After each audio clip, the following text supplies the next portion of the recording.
पुष्पपुर गांव अब केवल सूखी हड्डियों का ढांचा बनकर रह गया था।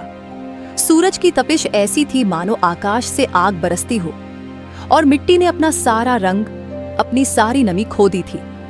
वह गहरे लाल भूरे रंग की होकर जगह जगह फट चुकी थी। दरारें इतनी चौड़ी थीं कि उनमें छोटे मोटे सांप आराम से रेंग सकते थे।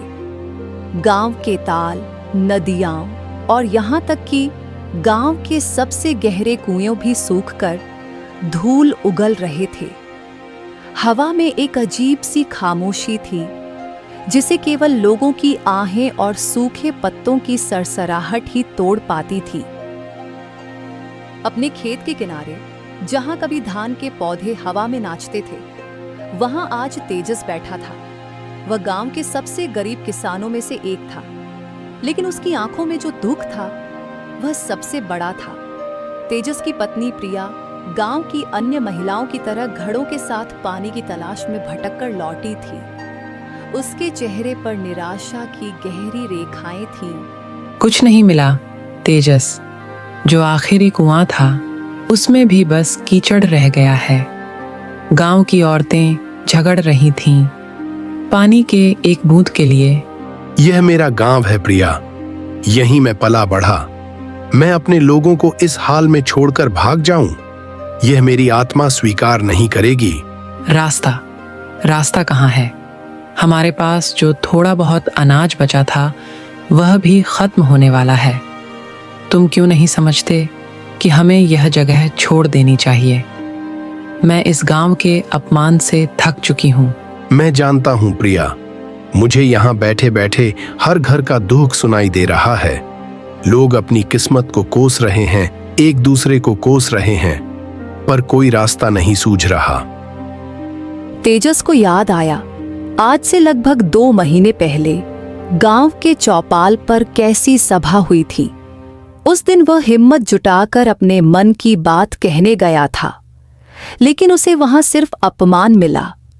वह जानता था कि गरीबी केवल अभाव नहीं, बल्कि गांव वालों की नजरों में एक अपराध है। चौपाल की वह घटना तेजस के मन में गहरे घाव की तरह ताजा थी। गांव के धनी लोग, जिनमें जमींदार और बड़े किसान शामिल थे, पूर्व मुखिया शर्मा जी के साथ खड़े थे। शर्मा जी, जो 1 महीने पहले अचानक रहस्यमय ढंग से गायब हो गए थे, उस समय तक गांव के मुखिया थे। देखो भाई, यह बात मैंने जंगल में एक साधु बाबा से सुनी है। इस बार गांव में भयंकर सूखा पड़ने वाली है। हमें अपने अनाज को सुरक्षित कर लेना चाहिए। कहीं ऐसा न हो कि भूखमरी हमारे गांव को निगल जाए। मुखिया जी सही कह रहे हैं, हमें अभी से व्यवस्था करनी होगी। तभी तेजस, जो वहां से गुजर रहा था, थोड़ा रुक गया। उसके मन में एक विचार आया जिसे वह साझा करना चाहता था। बात तो आप बिल्कुल सही कह रहे हैं। हमें कुछ उपाय लगाना होगा, जैसे कि पुरानी नहरों की सफाई, ताकि भविष्य में हम भयानक भूखमरी से बच सके। जैसे ही तेजस ने अपनी सलाह दी, हवा में एक सन्नाटा छा गया। फिर गांव के सबसे अमीर और चालाक व्यक्ति गुप्ता जी की आवाज गूंजी। अरे ओ उपाय के बच्चे, पहले यह बता कि तू यहाँ पर आया कैसे, और पहले तो हमारे बीच खड़े होने के काबिल बन, उसके बाद अपनी सलाह देना। अरे मुखिया जी, अब इसके जैसे गरीब को क्या पता कि हम सब कितने गंभीर विषय पर चर्चा कर रहे हैं। भिखारी कहीं का। अरे बोल तो ऐसे रहा है जैसे यह अकेला ही है जो पूरे गांव को बचा सकता है। अरे इसकी गरीबी की वजह से ही गांव में कोई भी व्यक्ति इसके मुंह नहीं लगता, और यह है कि कहीं भी गुस्सा चला आता है। तेजस का चेहरा उतर गया। उसका मन टूट चुका था। उसे लगा कि उसकी बात नहीं, बल्कि उसकी गरीबी ने बोली है, और गरीबी की आवाज यहां कोई नहीं सुनना चाहता। वह चुपचाप सिर झुकाकर चौपाल से निकल गया। वर्तमान में इस सूखे के बीच यह अपमान उसे बार बार याद आ रहा था। तभी अगले दिन उसके अपमान को और गहरा करने के लिए गुप्ता जी खुद उसके पास आ धमका।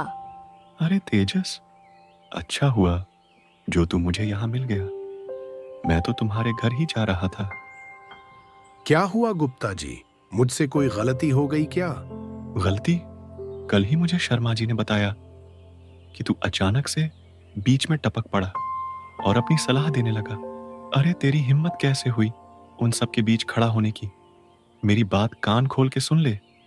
आइंदा से कभी भी गांव के सम्मानित लोगों के बीच खड़े होने की कोशिश मत करना, नहीं तो मैं तेरी टांगें तोड़ दूंगा। तू केवल कीचड़ में काम करने के लिए बना है। तेजस ने देखा कि गुप्ता जी की आवाज में केवल धमकी नहीं थी, बल्कि एक मालिकाना हक का घमंड था। वह चुपचाप वहां से चला गया।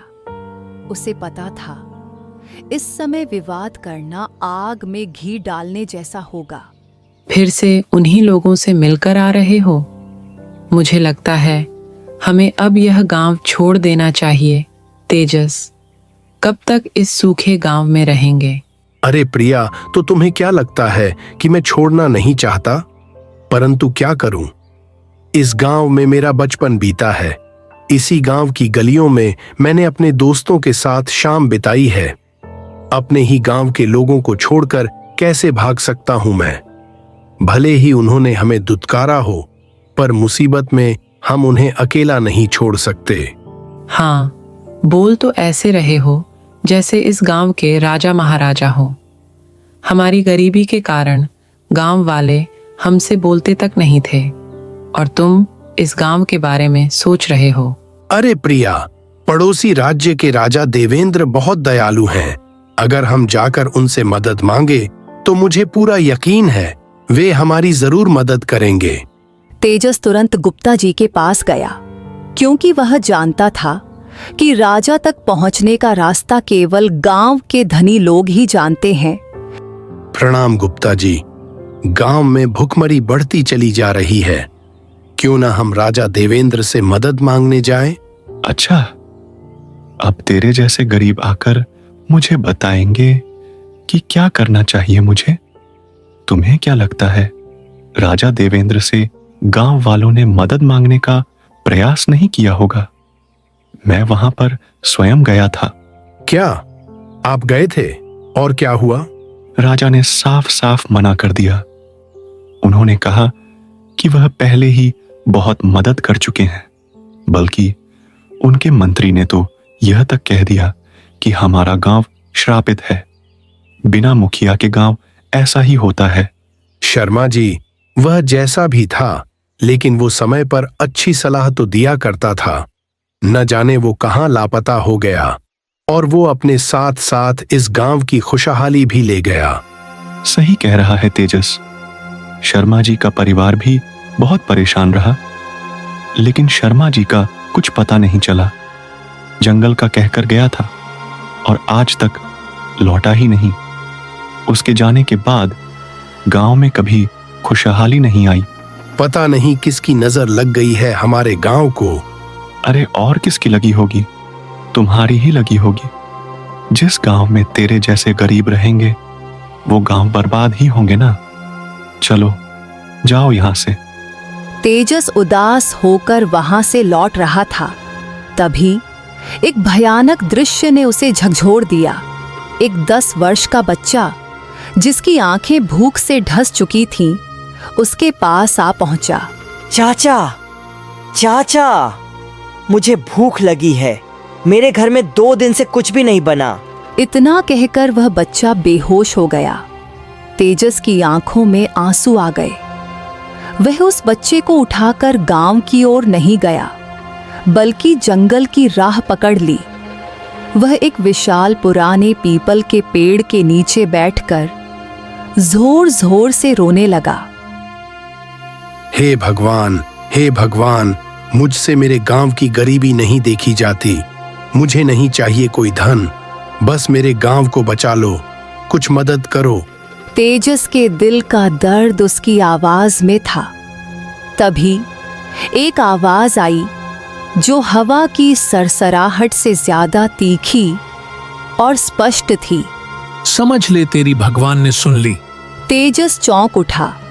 उसने ऊपर देखा तो एक रंग बिरंगी चिड़िया अन्नपूर्णा उसे देख रहा था।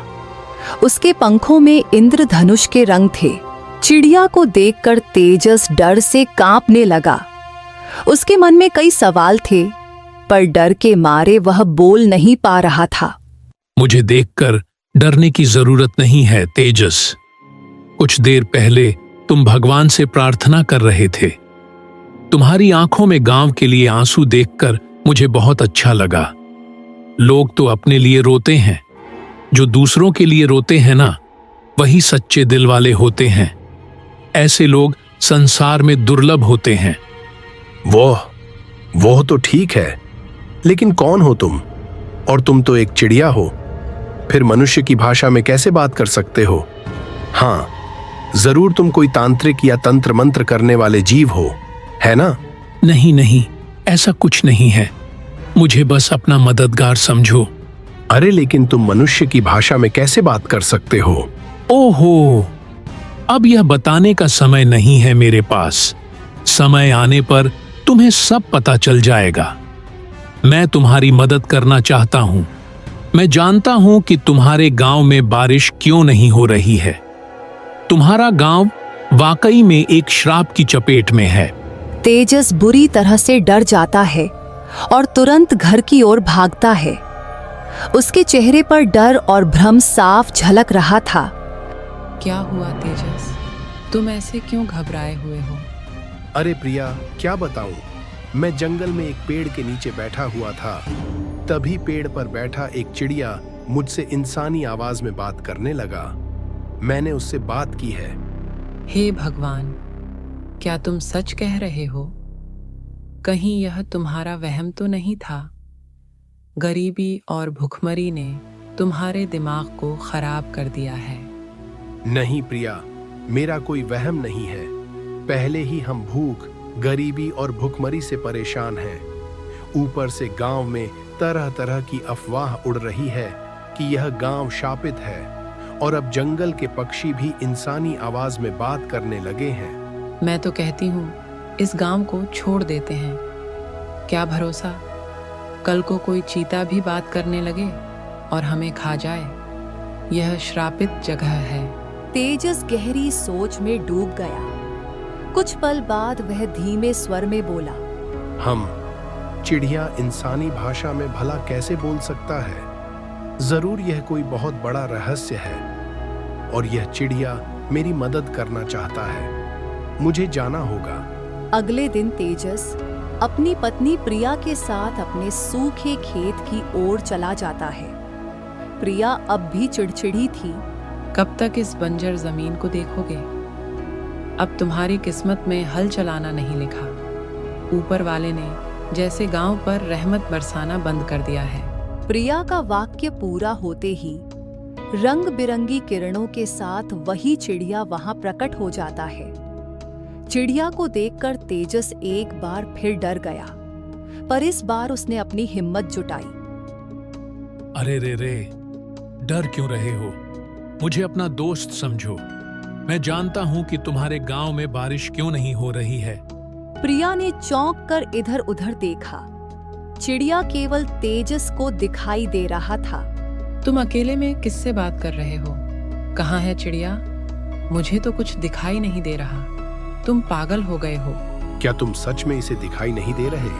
हाँ तेजस, मुझे केवल तुम देख सकते हो, क्योंकि मुझसे कहा गया था कि जिसका मन सोने की तरह शुद्ध होगा वही मुझे देख और सुन सकेगा। इस गांव में ऐसा कोई भी नहीं है। मैं बरसों से उस पेड़ पर बैठा तुम्हारे जैसे किसी सच्चे इंसान की तलाश में था। अब जब तुमने मुझे देखा है तो मेरा श्राप टूटने की उम्मीद जगी है। प्रिया यह सुनकर इतनी डर गई कि उसकी हिम्मत जवाब दे गई और वह बेहोश हो गई। डर की वजह से बेहोश हो गई है। चिंता मत करो, अब मेरी बात गौर से सुनो। इससे पहले कि श्राप पूरे गांव को निगल जाए, तुम्हें इस गांव को श्राप से मुक्त करवाना होगा, और मुझे भी। यूं समझ लो कि इस गांव से ही मेरा श्राप जुड़ा हुआ है। परंतु श्राप कैसे दूर होगा? क्या करना होगा? तुम्हारे गांव में मुखिया के बाद गांव के लोग सबसे अधिक किसकी बात मानते हैं? बताओ। हमारे गांव में मुखिया तो लापता हो गया था। उसके बाद देखा जाए तो अगर गांव में सबसे ज्यादा किसी की बात मानी जाती है तो वह तो गुप्ता जी हैं। साहूकार भी मुखिया के बराबर ही माने जाते हैं। हाँ, साहूकार के ऊपर नजर रखो, तुम्हें बहुत कुछ पता लगेगा। साहूकार की सच्चाई जानना बहुत जरूरी है। क्या मतलब? वो तो मेरा तो दुश्मन है। जो कहा है वह करो। तुम्हारी विचारधारा साहूकार को लेकर बदल जाएगी। बस नजर रखो। इतना कहकर चिड़िया रंग बिरंगी किरणों में बदलकर गायब हो जाता है। कुछ देर बाद प्रिया होश में आ जाती है। तेजस उसे सहारा देकर घर ले जाता है और पूरी घटना बताता है। मुझे तो चिड़िया की बातों में कोई सच्चाई छुपी लगती है। अगर वो कह रहा है कि गुप्ता जी पर नजर रखो तो जरूर कुछ होगा। हमें आधी रात को जाकर देखना चाहिए। हाँ प्रिया, अब मेरे पास खोने के लिए कुछ नहीं है। अगर गांव को बचाना है तो जोखिम उठाना ही पड़ेगा। रात के घने अंधेरे में तेजस दबे पांव गुप्ता जी के घर के बाहर जाकर खड़ा हो गया। वह एक पीपल के पेड़ की ओट में छिप गया, जहां से अंदर का संवाद साफ सुनाई दे रहा था। अंदर गुप्ता जी अपनी पत्नी आरती से बात कर रहा था। उनकी फुसफुसाहट धीरे धीरे बहस में बदल रही थी। आखिर कब तक हम इस गांव में ऐसे ही रहेंगे?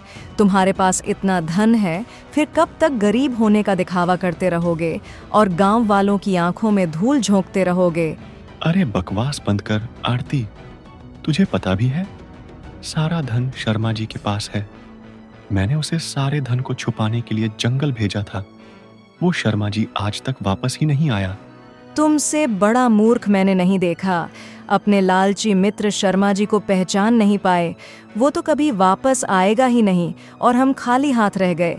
कितनी मुश्किल से तुमने राजा देवेंद्र के सामने गांव की भुखमरी का रोना रोकर इतना सारा धन लिया था। सोचा था उस धन से अमीरों की तरह जिएंगे। बाहर खड़े तेजस के कान खड़े हो गए। राजा से धन लिया था? हाँ, शर्मा जी लालची जरूर था, लेकिन मेरा मित्र भी था। मुझे तो ऐसा लगता है कि जरूर वो किसी मुसीबत में है। मैंने उसे जंगल में बहुत तलाशा, लेकिन कुछ मिला नहीं। हे भगवान, आखिर हमें कब तक यह दिन देखने पड़ेंगे? मत भूल कि वो शर्मा जी भी राक्षस का पुजारी था और उसी की पूजा की वजह से हमें यह सब कुछ पता चला कि गांव में इतना भयंकर सूखा पड़ने वाला है। और हाँ, उसने यह भी सलाह दी थी कि हमें राजा देवेंद्र के पास जाना चाहिए और सूखे की भविष्यवाणी को लेकर ढेर सारा धन मांगना चाहिए। हाँ, राजा संतों का बहुत आदर करते हैं, इसीलिए हमने झूठ बोला कि यह भविष्यवाणी जंगल में रहने वाले एक साधु महाराज ने की है। सब कुछ योजना के मुताबिक हुआ था। हम धन लाने में सफल हुए थे। हम चाहते थे कि अपने खेत, अपनी जमीन, जायदाद गांव वालों को मूर्ख बनाकर बेच दें और खजाना लेकर यहां से चले जाएं। पर यही तो गड़बड़ हो गई। खजाने को सुरक्षित रखने के लिए मैंने वह शर्मा जी को दे दिया। बस इसके बाद से वह कभी लौट कर आया ही नहीं। बाहर खड़ा तेजस ये सब सुनकर बुरी तरह चौंक गया। उसके चेहरे की हवाइयां उड़ चुकी थी। गुप्ता जी और शर्मा जी भगवान के नहीं, बल्कि राक्षस के पुजारी थे और सूखा तो उनकी खुद की योजना का हिस्सा था, जिसके लिए उन्होंने राजा से झूठ बोला था। वह दबे पांव वहां से हट गया और एक पुराने पीपल के वृक्ष के नीचे जाकर बैठ गया। तेजस अभी भी सदमे में था जब वहां अचानक रंग बिरंगी किरणों में वहीं चिड़िया अन्नपूर्णा प्रकट होता है। उसकी आंखें चमक रही थीं और उसकी आवाज में एक अजीब रहस्य समाया हुआ था। तुम्हारा चेहरा बता रहा है कि तुमने गुप्ता जी और उसकी पत्नी की बातें सुन ली हैं। हाँ, सुनी है। और मुझे यकीन नहीं हो रहा कि साहूकार और मुखिया इतने घटिया किस्म के इंसान हो सकते हैं। वो भगवान के नहीं, बल्कि राक्षस के पुजारी थे। इसका मतलब साहूकार ने राजा देवेंद्र से मदद की बात झूठ कही थी। तुम सही कह रहे हो। साहूकार अब दोबारा कभी भी राजा के पास नहीं जाएगा। अब वह किस मुंह से जाएगा? राजा पूछेगा कि उसने जो खजाना दिया था वो कहां गया? खैर, वो सब छोड़ो। मैं जानता हूं कि वो खजाना कहां छिपाया गया है। क्या? तुम्हें कैसे पता? तुम सवाल बहुत करते हो। अब चुपचाप तुम मेरे साथ चलो। मैं चाहता हूं कि यह श्राप अब जल्दी से खत्म हो जाए। चलो, जल्दी से तुम मेरे पीछे आओ। तेजस बिना किसी सवाल के उसके पीछे पीछे चलने लगा। कुछ देर बाद वो दोनों एक डरावना भयावह जंगल में पहुंच जाते हैं। चारों ओर एक अजीब सन्नाटा छाया हुआ था। कुछ ही देर में उनके सामने एक विशाल चट्टान आ गई, जिसके बीचों बीच एक अंधेरी और गहरी दरार जैसी गुफा का द्वार था। तेजस चिड़िया के पीछे पीछे उस रहस्यमय गुफा में चला जाता है। भीतर पहुंचकर उसकी आंखें चौंधिया गईं। वहां ढेर सारा खजाना रखा हुआ था। सोने के सिक्के, रत्न और आभूषण बिखरे पड़े थे। बाप रे, इतना सारा खजाना! यह तो राजा देवेंद्र का धन है। हाँ, ये वही धन है। अब तुम्हारे सामने दो रास्ते हैं। ये तुम्हारी अंतिम परीक्षा है। या तो इस खजाने को लेकर अपने गांव लौट जाओ और सबकी मदद करो, या फिर अपनी पत्नी को साथ लेकर इस खजाने के साथ कहीं दूर जाकर जीवन भर अमीरी में रहो। कोई तुम्हें नहीं देखेगा। अरे बकवास मत करो। तुम जानते हो कि मेरे लिए यह खजाना कुछ भी नहीं है। मैं तो बस इतना चाहता हूं कि मेरे गांव के लोग भूख से न मरें। मुझे आज भी याद है वो बच्चा। नहीं, मेरे लिए इस खजाने की अहमियत बस इतनी है कि मैं सबकी मदद करूं। मुझे यह नहीं चाहिए। तेजस के इतना कहते ही एक तीव्र प्रकाश गुफा में फैल गया। वह चिड़िया रंग बिरंगी किरणों के साथ बदल गया। अब वहां शर्मा जी, पूर्व मुखिया, खड़ा था। तेजस स्तब्ध रह गया। मुखिया जी, आप? हाँ तेजस, मैं ही हूं। मैं ही श्राप की वजह से चिड़िया बना दिया गया था। साहूकार और मैं, हम राक्षस के पुजारी थे। राक्षस ने हमें सूखे की भविष्यवाणी बताई और लालच दिया कि हम राजा से धन मांगे। जब मैं खजाना छिपाने यहां आया तो एक साधु ने मुझे देख लिया। उन्होंने मुझे बहुत समझाया कि असली प्रकोप मेरी राक्षस पूजा की वजह से ही आने वाला है, मगर मैं लालच में था। तब उन्होंने मुझे श्राप दे दिया कि यह चिड़िया बन जाए।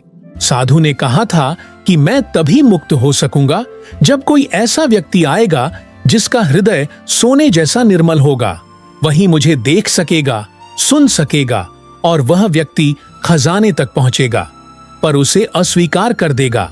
तुम वही व्यक्ति हो तेजस। तुम इस गांव को श्राप से मुक्त करवा सकते हो। मुझे क्षमा कर दो तेजस। मैं अपने पापों की सजा भुगतने को तैयार हूं। मुझे क्षमा कर दो। अब सब ठीक है मुखिया जी, हम गांव चलेंगे। तुमने मेरा श्राप तोड़ा है। अब पुष्पपुर में कभी भी सूखा नहीं पड़ेगा, निश्चित रहो। तेजस शर्मा जी को और खजाने को साथ लेकर गांव की ओर प्रस्थान किया। जब वे गांव पहुंचे तो चौपाल पर भीड़ लगी थी। लोग खजाना देखकर चकित रह गए। उनकी आंखें फटी की फटी रह गईं। डरो मत गांव वालों, यह खजाना राजा देवेंद्र ने हमारी मदद के लिए दिया था, जिसे गुप्ता जी और शर्मा जी ने छिपा दिया था। डर क्यों रहे हो गुप्ता जी? तुम्हारी असलियत अब सबके सामने आ चुकी है। तुमने और मुखिया जी ने राक्षस की पूजा की और इस गांव को श्राप के कगार पर ला खड़ा किया। ठीक उसी समय अचानक घोड़ों की टापों की आवाज आई। राजा देवेंद्र अपने सैनिकों के साथ वहां पहुंचे। राजा गांव में भीड़ देखकर और खजाना देखकर चौंक गए। ये सब क्या है? हमें खबर मिली थी कि इस गांव में भयंकर सूखा पड़ा है। मैं स्वयं देखने आया और यह खजाना। अच्छा, तो इन दो पापी लोगों ने मेरी दया का फायदा उठाया और मेरे पवित्र नाम पर झूठ बोला। यह जानकर हमें अत्यंत खेद है कि इस गांव के मुखिया और साहूकार जैसे लोग इतने पापी निकले। गुप्ता जी और शर्मा जी को बंदी बना लिया जाए। उनके अपराध का दंड उन्हें अवश्य मिलेगा। यह खजाना तेजस मैं तुम्हें सौंपता हूं। मुझे तुम पर पूर्ण विश्वास है कि तुम इसका उपयोग गांव वालों की भलाई के लिए ही करोगे। तुमने न केवल गांव को बचाया बल्कि एक पापी को श्राप से भी मुक्त किया। तुम ही इस गांव के सच्चे नेता हो। गांव वाले खुशी से नाचने लगे। वर्षों बाद उन्होंने पानी को छुआ था। तेजस और प्रिया एक दूसरे को देखकर मुस्कुराए। खेत लहलहाने लगे, तालाब भर गए और पुष्पपुर फिर से हरा भरा हो गया।